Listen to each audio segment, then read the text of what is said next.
день, дорогие подписчики, зрители нашего канала, клиенты, все новые люди, которые смотрят или подписываются на мой YouTube канал. Сегодня я расскажу о той работе, которую я буду сейчас делать, и вкратце о той истории, которая предшествовала этой работе, скажем так, предшествовала заказу этой работы. Значит, ко мне обратилась девушка, женщина, 33 года, через знакомых пришла, их советовали ко мне прийти. Вот, ситуация такая, влюбилась, было ей лет 17-18, парню столько же, они вместе учились в институте. Дикая любовь, прекрасные отношения,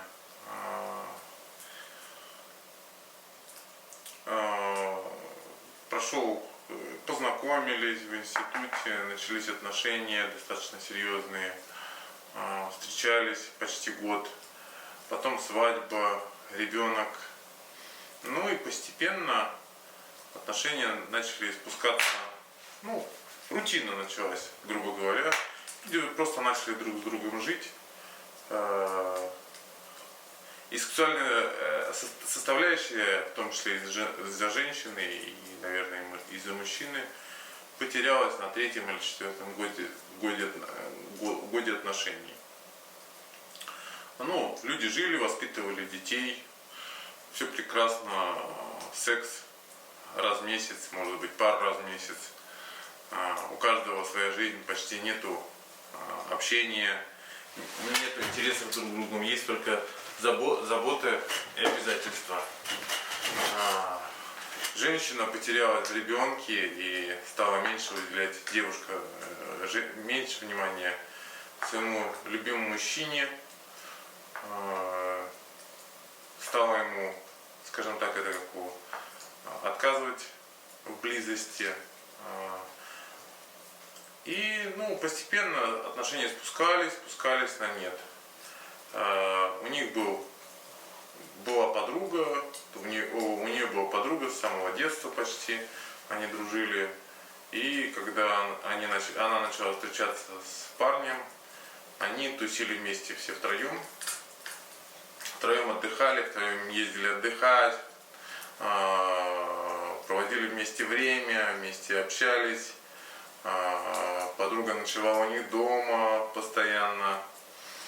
То есть, просто, грубо говоря, близкие отношения семейные были. Грубо говоря, эта подруга была как член семьи. И так все длилось, вяло текуще. У них был уже второй ребенок. Интерес друг к другу почти уже полностью пропал. И у мужчины, и у женщины. И в один прекрасный момент была непредвиденная ситуация, и резко пришлось уехать на несколько дней по работе. И, к сожалению, так получилось, или к счастью, не знаю, не предупреждая мужа, она вернулась не утром, как она говорила, а ночью. Прилетела, думала, сейчас муж обрадуется, открывает дверь, а там муж лежит с ее подругой, прекрасно проводя время, скажем так. Произошел скандал, истерика, девушка накинулась на подругу, на своего мужа, грубо говоря, отходила их сковородкой. Мужу очень хорошо досталось, так что он почти месяц потом побыл в больнице. Своей подруге она порезала волосы. И прошло 2 месяца, и муж съехал, предложив разойтись, объяснив, что У нас уже много лет нету нормальных сексуальных отношений, нету пониманий. Ну и что мы живем в автомате. Просто живем, потому что живется, потому что у нас есть дети. Но друг друга мы уже давно не чувствуем. Почему муж съехал не подруги, скажем так, а просто съехал к родителям. Прошло еще несколько месяцев, она поняла, что очень сильно любит мужа. Она нашла силы в себе найти свои, не только его ошибки, и в себе ошибки. И поняла, что очень хочет вернуть мужа. И обратилась ко мне. Вот. После просмотра я понял, что на самом деле ее муж встречается в сексуальных интересах, ну, скажем так, для секса встречается с подругой, с ее лучшей подругой, но ничего серьезного он не собирается с ней.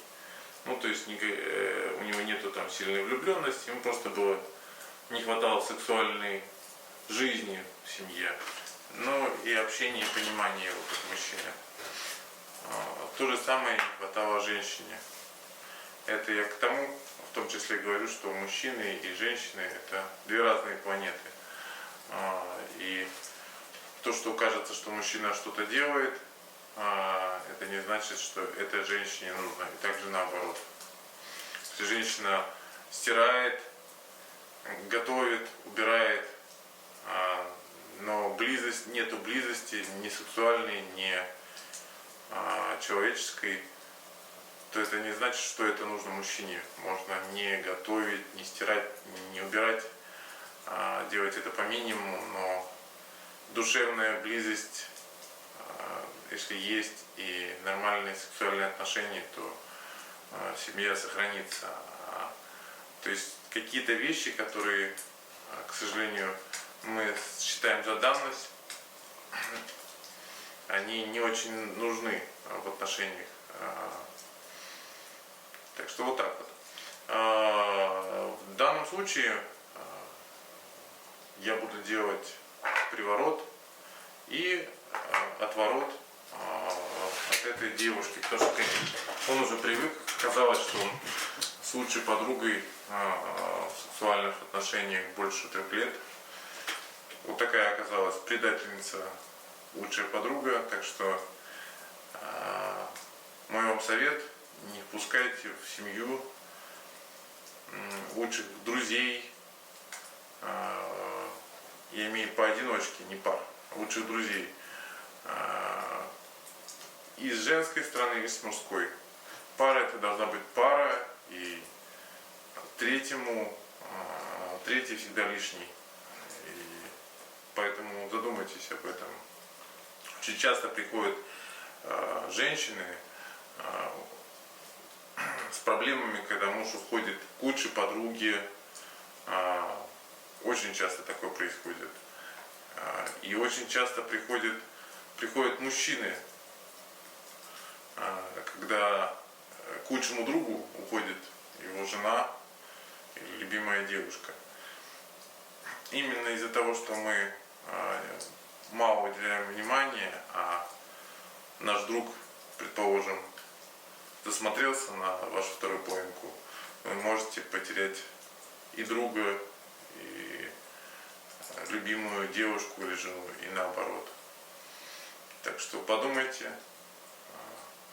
Еще раз говорю, очень важно в отношениях, особенно долгих, душевная близость, сексуальная близость. Это самое важное. Научиться слышать человека, которого ты любишь, научиться понимать и не воспринимать его как данность, а радоваться тому времени, которое дано вам в этом мире вместе. А сейчас мы пойдем продолжать работу. Я покажу, что я делаю, как